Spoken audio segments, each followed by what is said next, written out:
I used to tell my mom, she says, what do you want to be when you grow up? I said, well, a garbage man, because I thought it was great. The harder you worked, the better off you were, and quite frankly, more money. I grew up in the Midwest, a suburb of Cleveland, Ohio, Rocky River. Let's just say in high school, I rarely picked up a book. I was more interested in sports and other activities like a lot of people in high school. The studies really took off in college. I knew that the accounting profession provided tremendous learning opportunities. And plus, I liked the fact that even as a relatively young CPA, you were able to begin dealing right with the top of the house.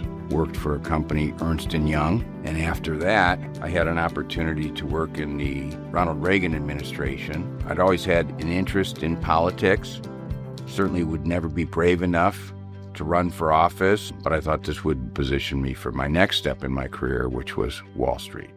So I get to Wall Street, and one of my first clients was a company called U.S. Steel, and there was a gentleman named Al Hillegas, who was one of the executive vice presidents, called me up and said, hey, Dave, let's go and see if we can buy some of these older, closed-down operations. We bought a pipe mill outside of Pittsburgh in McKeesport, Pennsylvania. We hired approximately 2/3 of the people that U.S. Steel had running that same mill, and we put in a monthly production bonus. After 4 or 5 months, we were beating all production records that mill had ever achieved. And then we did what really, I think, jump-started my career. We built a greenfield pipe mill on the northwest side of Houston. And that was a roaring success. And by that project, we said, why are we paying monthly production bonuses? Let's pay weekly production bonuses. And that's what I've done ever since. That led to developing a reputation for financing steel projects. And I got a call one day from a gentleman who said, hey, we'd like to build our own flat-rolled steel mill. And so that company, called Steel Dynamics, we raised $385 million. So successful, we quickly doubled it. We then took it public. And today, Steel Dynamics is still, year in and year out, one of the most profitable steel mills, not only in North America, but the world. And so on Steel Dynamics, I started getting a taste of not just financing the project and walking away, but being an owner of the project and also being involved not in day-to-day management, but certain management responsibilities. And that led to 14 or 15 mini mill projects, primarily in North America, but also over in Southeast Asia. I also had the opportunity to work closely throughout my career with another Hall of Fame inductee, John Careni. John and I really for 20 years just took the steel industry by storm, and we came to Arkansas looking to put a brand new flat-rolled mini mill in place. We told the state we're going to invest $1.3 billion. We're going to create 500 jobs, and we bought a 1,300-acre site in northeast Arkansas and began building the mill. At that time, Big River Steel was the largest industrial investment in the state's history.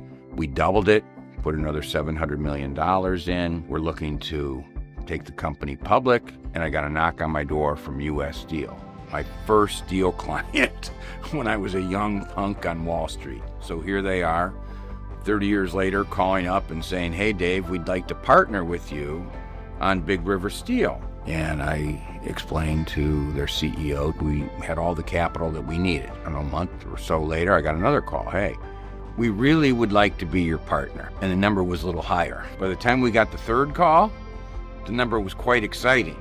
And I said, well, maybe we do need a partner. So the board of directors called one day and said, Dave, we want to come down and meet with your managers. And I said, well, that's going to be a short meeting. They said, what do you mean? I said, we don't have managers. We have doers.